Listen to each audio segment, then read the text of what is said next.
Hey guys, I'm hoping that you can see me.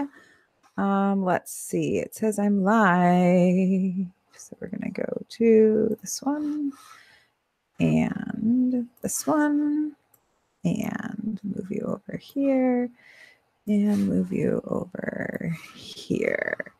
All right, it says live. Let's see. Here's and presenting to everyone. Okay, let's see who comes on. So the first thing I'm going to need you to do is tell me that you're here. So if you want to get credit, you're going to go right there. Let's see. Perfect. Let's go like this. I guess we'll do that and put the camera like that. Okay, pen tool. Perfect. Works. And I think I'm good.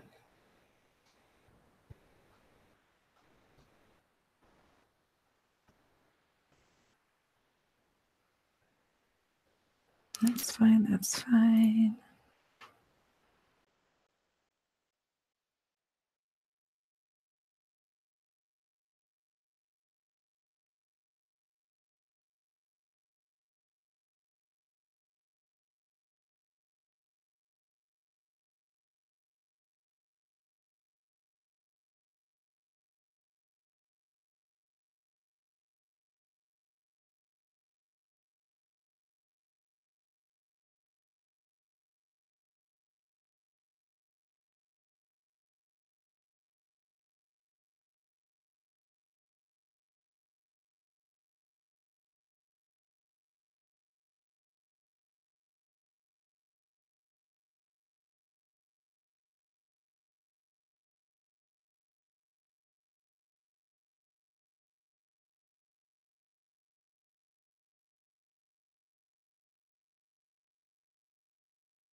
Hey guys, I know you guys are just logging in right now. I'm going to share my screen with you. So basically, it'll make me go back. You know what? Maybe if I put it on this side, it might let me do it.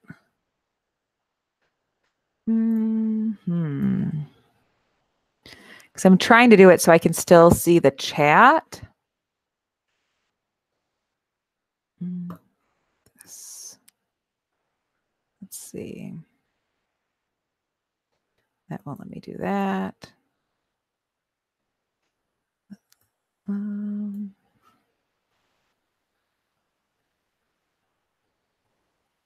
To put this here.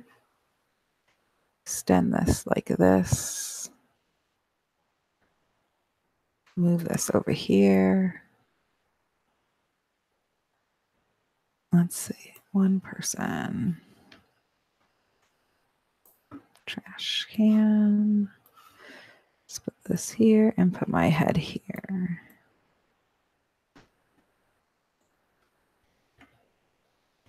Can you hear me okay? I'm just testing this out. So far we have 2 people. Let's see how many are coming. I'm just still working on my answer key. Basically, hi, we're up to 3 people. Woohoo! If someone could text or type in the chat box so I can see what you see, that would be great. Because for some reason, it put me in a new window I wasn't expecting. Let's.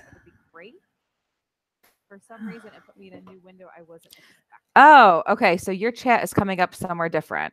Okay, perfect. So I'm going to turn this one off. Oh, okay. So your chat is coming up somewhere different. Perfect. Mute you. Put you here. All right, I'm going to stop sharing so I can do it without y'all getting crazy, but I am still here. Let's see. We do that. I can see the, yep, perfect. You'll see a bunch of windows for a couple more seconds, and then just while I move this stuff over. Hi, Brianna. Let's see. If I go like this. Nope. If I go like this. Okay, perfect. I think I might have it now. So if I put you there and then put this here. Let's try screen sharing again. And then minimize this. Perfect. So I'm hoping that you can see my face, see the presentation, and I can still see the chat. Can someone say yes or no that we got that? Please.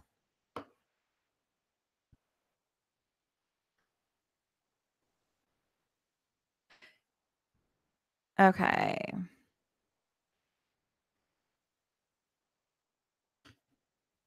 Okay, I want to just go ahead. Oh, perfect. You guys rock. All right, excellent. So let's just go ahead and get started so we can be really quick. Thank you for your patience as y'all are signing on. So if you want credit for today, please type in your name and your period and how focused that you want to be today, because we want to make sure that this is good use of your time. So you should have a paper and a pen or pencil, because I'm going to model some questions for you, but I also want you to do some questions yourself. I do have it set up so I can see your questions. So if you have any questions, just go ahead and type it right in the chat box. And our goal for today is that this actually works, and hopefully, fingers crossed, we like it. So thank you so much for jumping up. Hi, Sophia.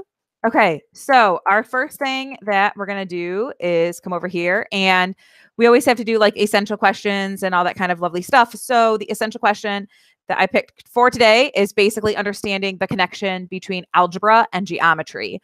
So really, hey, Bryce, really for today, it's not like in-depth questions that you're going to see on the EOC. There's a couple of them that you might, but really it's understanding these basic things. Like I can solve multi-step equations. I can solve proportions.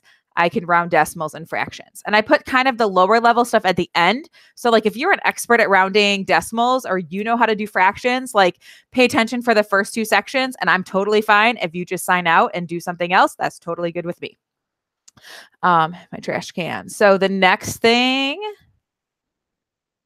let's look at here is I made this like little crazy little comic I found. And the guy says, wouldn't it be more efficient to just find who's complicating equations and ask them to stop? Because this is the kind of stuff you're going to see kind of looped in, especially when you solve formulas for the geometry EOC. So I just want to make sure that you have a solid foundation of what that's about. In the chat box, can you please put on a scale of 1 to 5? 5, you're an absolute expert. 1, it's like, oh, this is so hard. Where are you on your ability to solve multi-step equations? And here's an example. This would be a multi-step equation that you need to know how to do. So if you could just type in the chat box where you find yourself, that would be really great.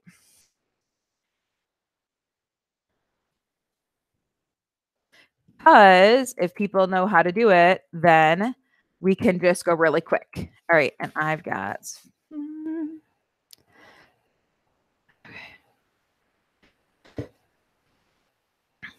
And excellent. So I see an 8, I see a 5, and I see a 3. So it's okay. Of course, okay.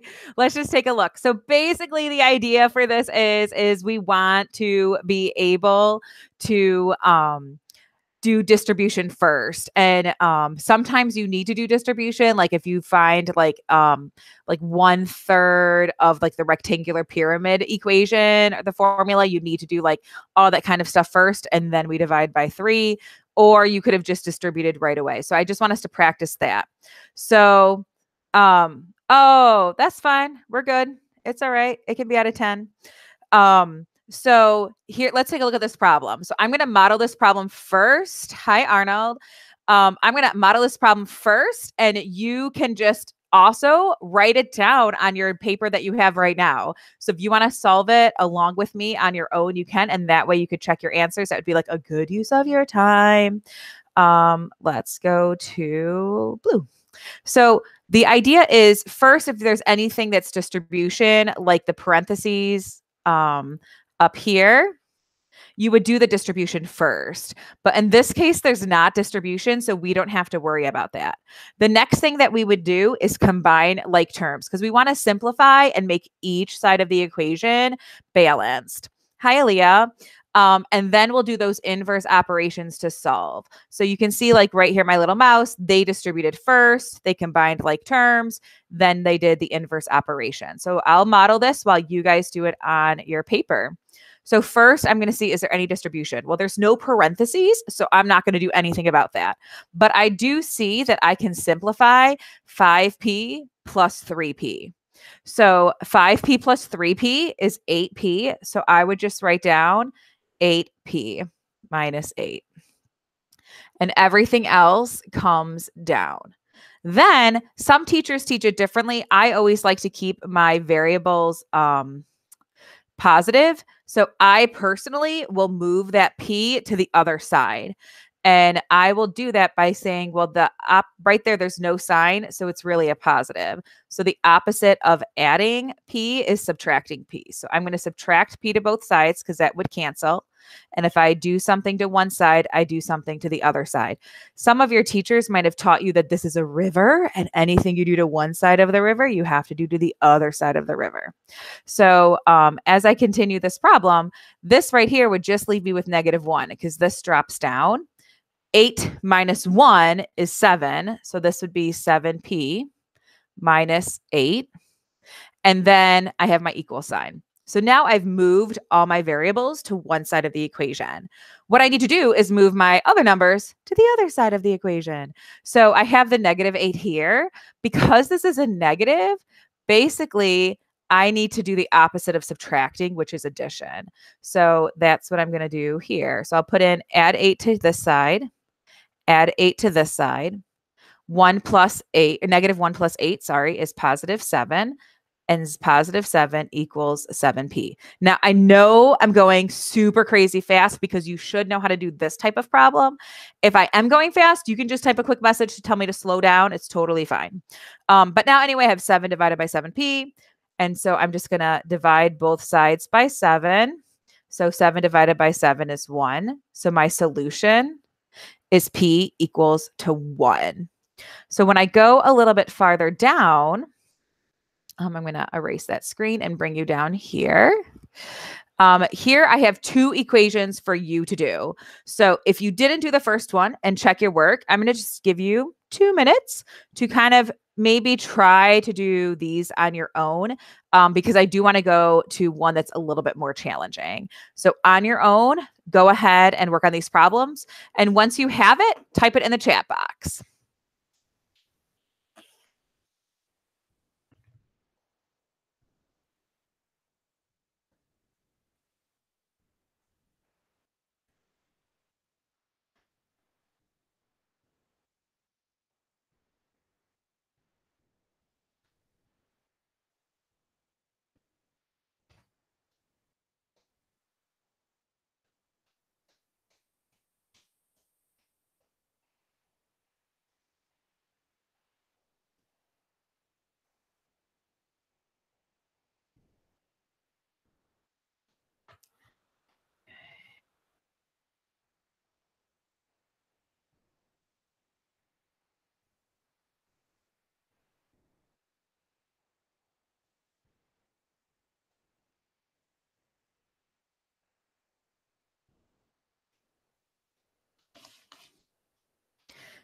Okay, we have someone said -4.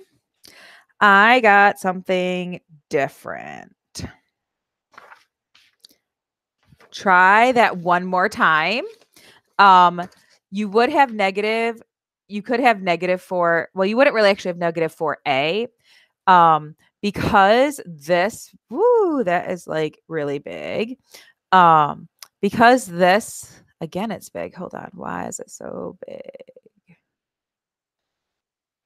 Because this says A and this says -5a, we have to do the opposite. So in our brains, we just think, oh, -5a and A combines to -4a, which it does. But really, what we want to do is, I say in this case, let's just add the 5a to both sides because we want to try to get rid of this negative. So when we add 5a to both sides, this becomes 6a plus 5 equals -5 plus 5 is 0. So this crosses out, and then we're left with +5. I did not get a decimal for the second one. Then what you'll do is we'll have to move this 5 over. So the opposite of adding 5 is subtracting 5. And this one's a little bit tricky because the answer is actually going to be 0. Yep, that's what we do. So we divide both sides by 6 now, and then we'll be left with a equals 0 on this side. On the other side, I didn't get a decimal when I did it, but I also rushed. So let's take a look. I just moved this 5p over by subtracting. And when we do that, that cancels. So we're left with -14 equals, and then we have 8 minus 5. So we just have +3. So then we need to isolate the variable. We have to get the variable all by itself. So we're going to keep this here, but we'll subtract 4 from both sides. And it's definitely possible that your teacher told you to always move the p to the left-hand side, but we're not going to, I mean, I don't like doing that. I like to keep my p's positive because when I get to inequalities, which you luckily don't do in geometry, when you divide by a negative number, the sign flips. So that's why I always got in the habit of keeping it positive, so I never had to remember to flip the sign. But anyway, that's just me. So here we have 3p on this side, and here we have -18. And then we want to try to get the p by itself. So we're going to divide by +3 because that's an equal sign. And so we'd be left with -6 equals p. Do you guys get it? Cross your fingers. Yes, no? How we doing?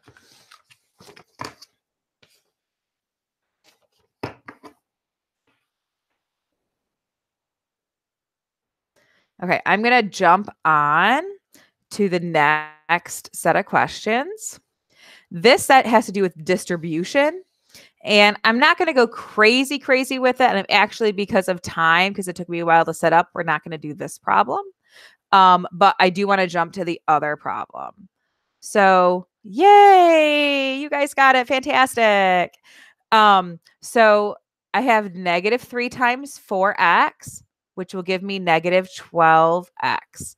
And this one, I just started. The one on the bottom is the one that you guys can work on your own. So then I've got -3 times +3, which gives me -9. So it's really important that we pay attention to the signs, because if it happened to have been like a -3 inside, the -3 times a -3 would give us that +9. So after I did that, let me change my colors. Now I can do this one. So I've got 4 times 6x is +24x. And then I've got 4 times 1, which is +4. And that whole thing equals 43. So I've done my distribution first. If I had I'm not going to, but if I went back to that first slide, our first step is distribution. So we've got that covered. Now what we need to do is combine like terms and simplify. This side over here is already simplified. It's just plain old 43. We don't have to do anything fancy here. On the other side, we have to look for like terms. So I have a -12x here and a +24x. So basically it's like I owe you $12, but I paid you $24. So how much money did you get? Did you get less or more? And you actually got more. How much more money did you get? You got $12 more. So this is going to become 12x. And then I have here the -9 and the +4. So when I combine those, that's going to give me the -5. So now it looks like a simple one-step equation. You did the hard work by simplifying. So when I do that, I'm just going to simply add 5 to both sides because we want to do the inverse operation. That would cancel. So we'd be left with 12x because that guy just kind of comes down here. 43 plus 5 is 48. And then divide both sides by 12. And we get x equals 4. Okay. I almost want you to do this next problem. So I'm going to delete these notes and bring it down here for you. So go ahead and work on this problem. I honestly don't even have the answer done yet either. But go ahead and work on it, and then we'll see how you guys do. So Arnold. If anyone else came in, if you could type in your name and your period so I can give you credit for coming, that would be great. But go ahead. This is a hard problem. This is going to be harder than you're going to see on either test coming up, but it's just to make sure you get the idea of distribution. So start off by distributing, and then after you distribute, we're going to combine the like terms. Okay?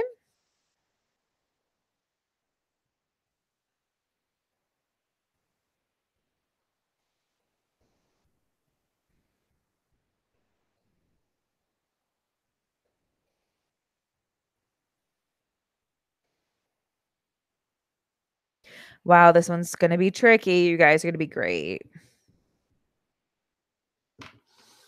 You can do it. I got a negative number between 0 and -10 for that problem. And then we'll move on in about 5 minutes, no matter what.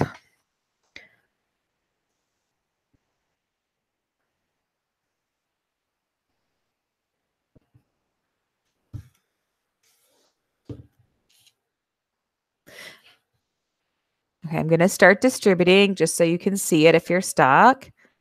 We've got woo, it did it again.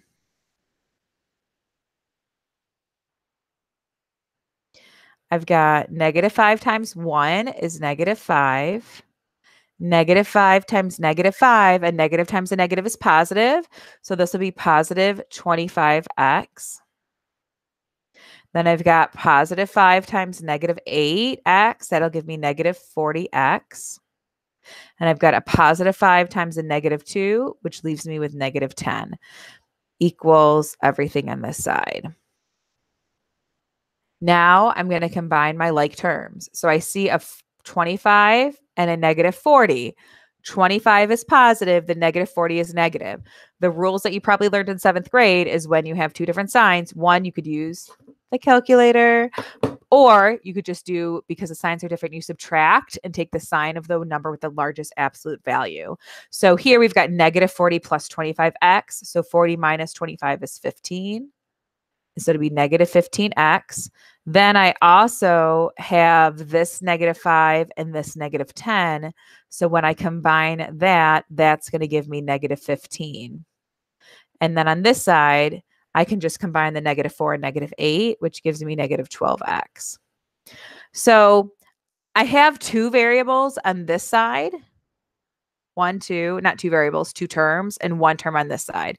So it makes sense that the 15x would go over, so that we have a variable on one side and a number on the other, constant on the other. So what I'm going to do is add 15x to both sides. Let me see what I got. That is exactly what I got, Leah. Leah, that's exactly what I got. Great job. 15x here. These cancel, so I'm left with -15 equals, this becomes +3x. When you divide both sides by +3, your answer, it becomes -5 equals x. And that's it. And the good news is with YouTube Live, apparently you can watch this whenever you want and pause it. All right, I'm ready for us to switch to the next topic. That was the growth problem to make our brains hurt. Let's make it a little bit lighter and move on. Now I've got this cartoon, which, God bless the person, whoever toondoo.com is, who came up with it, because pretty much it's just a bunch of cartoons talking about proportions. But how can we solve this proportion? 2 over x equals 3 over 9. All we have to do is cross multiply. Yay! And then they cross multiply, solve, and divide. So let's take a quick look. The way that you will absolutely see it is when it comes in two things. I'm going to show you those examples coming up. It's really important. You will see it for when it comes to similar shapes. So on the EOC geometry and on the district assessment, you will have shapes. It might be a triangle. It might be a hexagon. It might be a circle. Circles is really important that you remember circles. But anything that's similar is proportional. And we're going to cover more of this in class. Basically, what you need to do is you will write the proportion out. So they suggest doing it like this, where like they have inches over feet equals inches over feet. I'll show you some more examples coming up. But then once you've written your proportion, sometimes people do like big over small or one triangle over another triangle. Then all you do is cross multiply. So let's take a deeper look. Here, that's probably why I do it, because I accidentally hit it when I try to move. Here we go. Here's some examples that I put together for you. In this case, we're going to assume that these shapes are similar. In order for it to be similar for real, they either one, have to tell you it's similar, or you've proven through angle, or something like that the shapes are similar. But for this, everything's similar. So there's two ways to do this. One is you keep it within the family. So you focus on one triangle equals part of the other triangle. So if I have here this 5, I know that this matches up with x. I also know that this 4 matches up with the 8. Typically speaking, they'll give you like the letters to match up, and then you'll do it from there. Now that you have that, you can set up your proportion. Some teachers say you should do something like 5. Let me fix it again. Something like 5 over x equals 4 over 8. That is one way that you could do it. The other way that you could have done it is you could have done it where it was like this. 5 over 4 equals, so basically I kept a small triangle. 5 over 4 equals x over 8. So either way, you'll always get the right answer. You just have to make sure that you don't do like 5 over 8. So you either do like one triangle equals the other triangle, or you would do like one side over one side equals the other sides. Anyway, once you get it set up, all you do is cross multiply. So in both cases, I'm left with 4x equals 40. And again, here, this would give me 4x equals 40. And then we divide both sides by 4.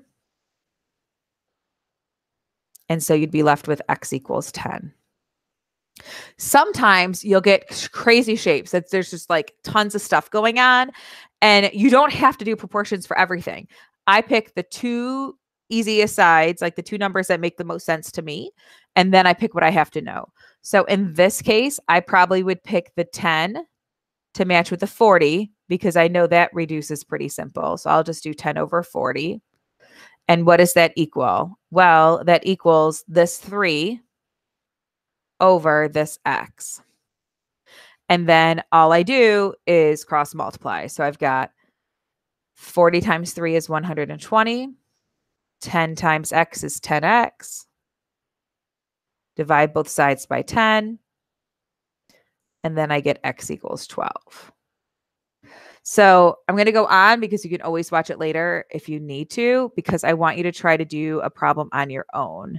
So here's a really simple problem. I'm going to just not talk for about a minute so that you guys can work this one out by yourselves.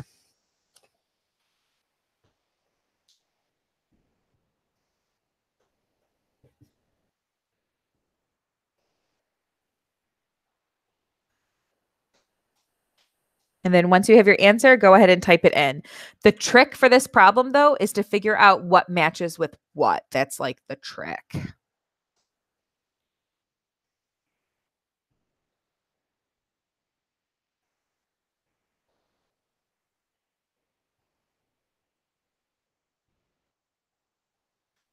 And then once you get your answer, please go ahead and type it in.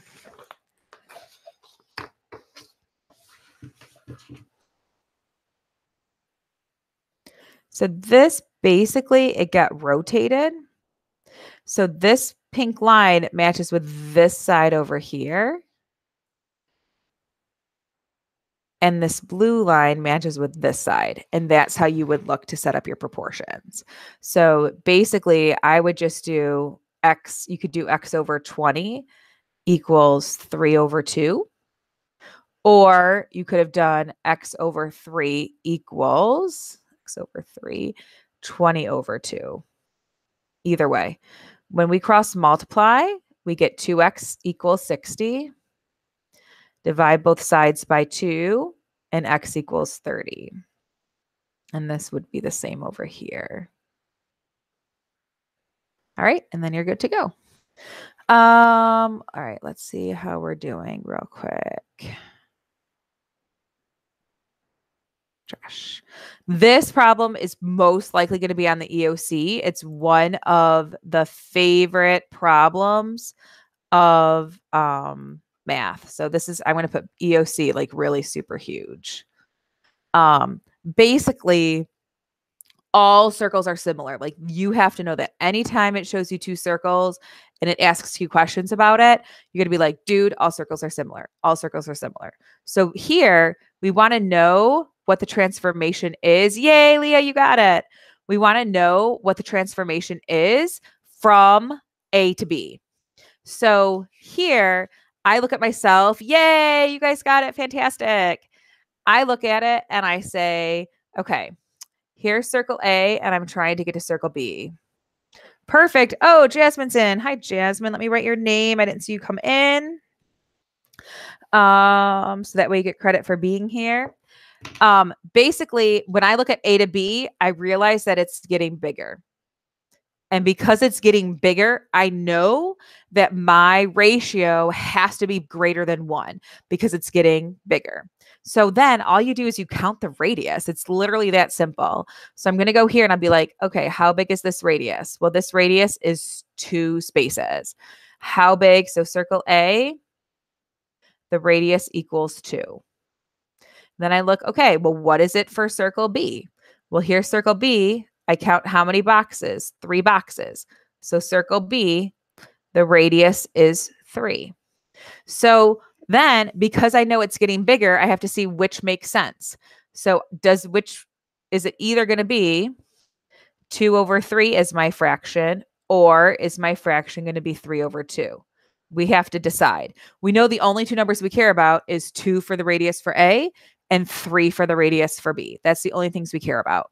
So basically, if you type it in a calculator, you'll see that 2 divided by 3 will give you 0.67, and 3 divided by 2 will give you 1.5. So because it's getting bigger, we know that there was a dilation of 3 over 2 or of 1.5. So that's the first thing. So I'm going to remember that in my head, delete this slide. And we know that we figured out the dilation was 3/2. Okay. That's our first piece of it. Again, this is an EOC level problem. Then we need to figure out what happened to the center. How did the center move? Well, if I look here, my center moved positive in a positive direction. It moved 1, 2, 3, 4, 5, 6 spaces. Yep, 6 spaces. So my center moved 6 spaces in positive. So this is over here, 6. Okay, so we added 6. And what did we add 6 to? We added 6 to the x. Okay. Then I have to see, well, what happened to my y? My y went down 2. My y went down 2. And basically, that's the answer. You would, technically speaking, put a big T for translation. So it would be like a translation of right 6 down 2. And that would be the whole thing. So can you hear Ginger? That's Ginger. Come here, baby girl. Hi. She wants to come over, say hi. So that's what you have to do. Okay. Dilation plus 6 negative u. You want to come up so you can say hi? Come up, up, up. Say hi. There she is. Thank you. Okay. So let's move on. That's proportions. Hey, Bryson, good to see you. Welcome. All right, I'm going to close this out and go on to the next thing. So the other time that you're going to see proportions is when it comes to something called population density. I guarantee you will see problems on population density on the EOC and possibly the final, because this is like a consistent theme on something called the AKS. So we really want to know how to do it. Basically speaking, let's see, based on time, I guess we have time to do this one. A team of ecologists is tracking mountain lions throughout California. They count 453 mountain lions in the entire state. The area of California is 423,970 kilometers squared. What is the population density of mountain lions per 250 kilometers? So basically, we're going to set up a proportion. And first, I'm going to put the mountain lions on top. So I've got 4,543. And that's divided by this huge number. So basically, I've got my mountain lions. Here's my little lions. Roar! Over the state of California. Here's our California. That's not how California goes. It goes this way. Okay, state of California. So now we want to know per 250,000. Hey, Jalen, I see you. Hey, Bryson. Welcome. So here, then now what I'm going to do is do the same thing. I don't know how many mountain lions are in 250. That's what I'm trying to figure out. But I do know 250, 440. Okay. But I do know that I'm looking for 250. So basically speaking, we're going to be cross multiplying. Now, I don't want to take the time to do this problem because I want to go on to the next one, but that's how we would set up the ratio. So let's go on to this next one. Trash this. So here, this just happens to be a New York problem. I don't know why. That's just how I found it. A region population density is the number of people per square mile. The tiny country of Monaco has the highest population density in the world, with 33,000 people living in an area of 0.75 square miles. Are we okay if I go back to dilations? Can I get a yes, no? Because I don't mind doing it one more time real quick.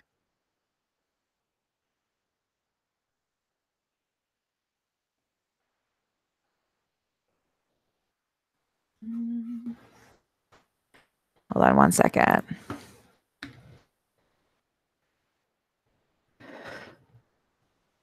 Okay, let's go back real quick then. All right. So dilations, it's asking for what transformation occurred. So because it says transformation, great. I like it. We know that, whoops, that's way too big. Because it says transformation, in this case, because the circle moved, I know one of my transformations is a translation.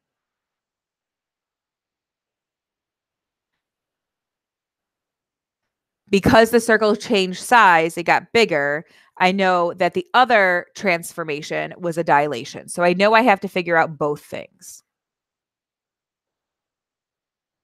So you could figure out, it doesn't matter which one you do first. Some people do the dilation first. Some people do the translation first. The first time I did this in the video, I did the dilation first, and then I did the translation. This time, I'll just show you what you would do if you do the translation first. So basically speaking, we look at the point. I'm going to make it bigger so we can see it. So like here's our center, and I need to see how did the center move from A to B. Now, it might be tricky. It might say what transformation occurred from B to A, and then you'll have to flip everything. So it is important to see which circle they're talking about. But because it says circle A to circle B, that's what I need to do. So then I just count. Well, I have my X value. I know I did a translation, so I'm going to put a capital T, and I am going to count what happened. Well, it went 1, 2, 3, 4, 5, 6. It went over 6. So I can go to my problem here and be saying, well, I added 6. Remember, this capital T means translation. And listen, if it's okay if you don't necessarily get this today, I only showed it to you because it dealt with similarity and dilations.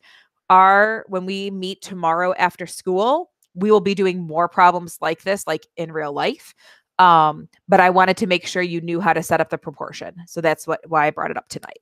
But anyway, so here's our first translation. We went over 6. Boom, added 6. Then how did I go from this point to this point? Well, I subtracted 2.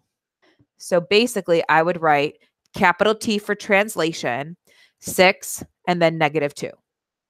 Then I have to see, okay, check, I did translation. Now I have to figure out the dilation. Well, what I ask myself is, all right, I've got the dilation. I need to know, did it get bigger or smaller? Well, because I'm going from A to B, I know that it got bigger. So that means that from it going to A to B, my number has to be bigger than 1. Because if it's like, think of this like I have $100. If I multiply $100 times 2, I have $200. I have more money.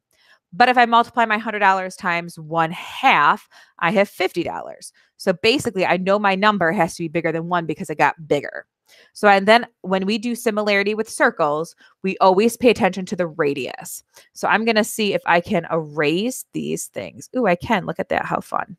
So I erase this, come back here, and now we're going to look at dilations. So far, so good. Let me see. Arrow.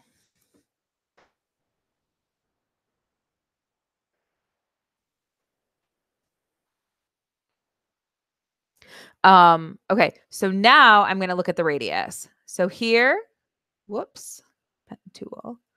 Here, I count here and I say, okay, this radius is 2. So for circle A, my radius equals 2. Then I'm going to see, okay, what's my radius for circle B? And I just go from the center out, 1, 2, 3. So my radius for circle B is 3. Okay. So just to summarize, anytime you see a circle transformation, I bet 80% of the time it's going to be translation and dilation. And it's always going to be similar. It'd be like, I can't think of one EOC question that I've ever seen where it says that the circles are congruent. Yay, I like all the positives. So similar means translation, dilation. Okay. So the first thing we did is how did it move? Well, the way that we looked how it moved is we looked at the centers. So we counted how many over it went, how many up or down it went. And that's where this first thing came in, the T6, -2. Then we said, okay, we got the translations. Check, we rock. Now we need to do the dilations.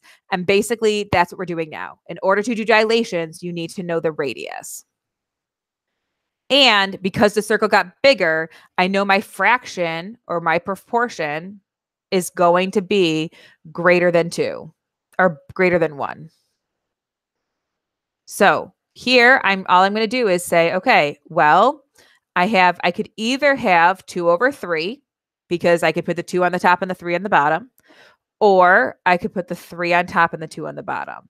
Well, if I do 2 divided by 3 on my calculator, it's going to give me 0.67. So I have to say, okay, well, is 0.67 bigger than 1? Nope. So we got to cross that out. That's not our fraction, because if it was moving from circle B to circle A, it would be 2/3 because it was big and it got smaller. But because it's moving from circle A to circle B and it got bigger, we need to have the fraction greater than 1. So, but when I do 3 divided by 2 in my calculator, I get 1.5. So that's why I know this is my dilation.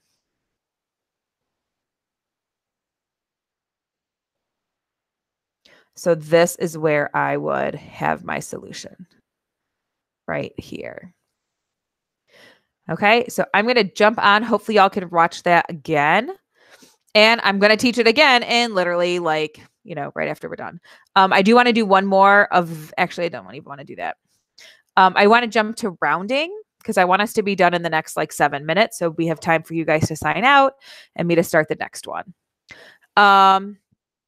So basically, this is where we do with rounding decimals. If you already know how to round decimals, and if you already know how to simplify fractions, meaning like something like this, then you don't need to stay on. Just say ciao, bye, whatever. I'll see you when I see you. If this is something that's difficult for you, please stay here and pay attention. Here's the thing. If it is a fill in the blank question and there's Ginger again. Hold on one second. Ginger, can you please come here? Hi, come on up. Why don't you come up here? Okay, you're okay. Hi, thank you for telling me. Yeah, you're good. Good girl, stay. You're okay. I'm sorry about that. So my apologies. Here we go. If you have a fill in the blank answer, like the constructed response, and it tells you to round to the nearest 10th and you round to the nearest 100th, it'll be wrong. If it tells you to round to the nearest 100th and you round to the nearest 1, it'll be wrong. So basically speaking, here it says, let's round to the nearest 1,000th. Okay. So first it says, put an underline what you need to round to. You don't have to do it this way, but this is like a suggestion. So they underlined the 8 because the 8 was in the thousands place. Then you look at the number that's next to the 8. If the number is higher than 5, 6, 7, 8, 9, it goes up. That 8 becomes a 9. If it is lower, then it would go down. Now, bye, Bryson. Nice to see you.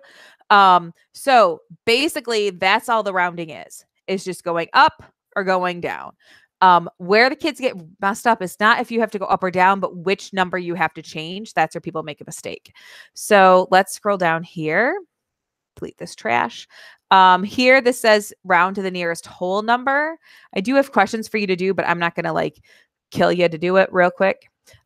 Because it says whole number, this is the one I'm changing. I look at this number. 8 is bigger than 5. So I know this number is going to go up. So this would become 7. Here it says to the nearest 10th. So I'm looking at the 7. I look at the number next to it, 2. 2 is less than 5. So everything stays the same. Nothing changes. Bye, Jalen. 100th. Here's my tenths. Here's my hundredths. This is a 0. So nothing changes. It just goes away. This is to the nearest 10th. So here's a 6. I look at the number next to it, 9. 9 is bigger than 5. So it's going to go up. Good girl. And then here again, 10th, here's the 8. This is a 5, so it's going to go up. So I'm not going to waste your time to do more of those problems, but that's basically what you would need to know how to do. Let me just show you real quick the last thing. This is on equivalent fractions. Basically, all equivalent fractions is you're looking for what number in the numerator and the denominator do they have in common.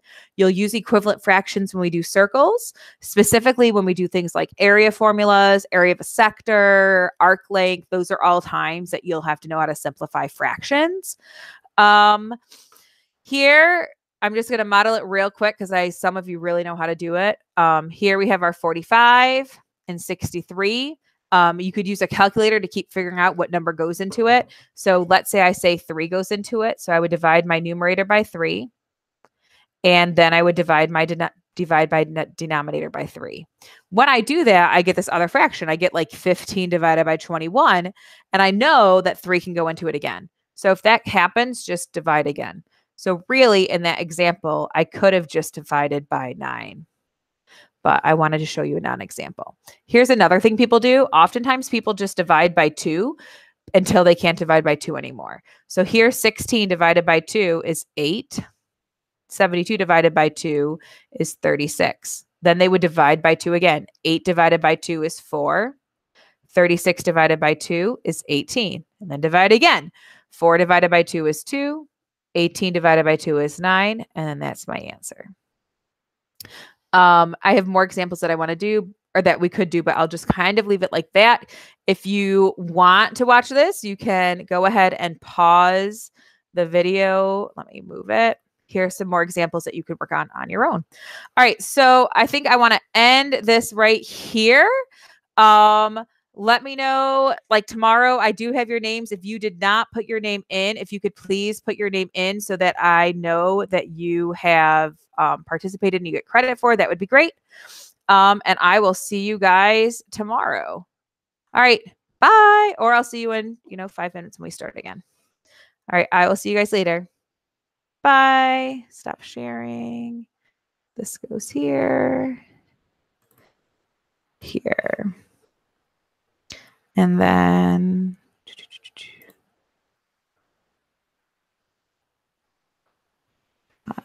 watching now.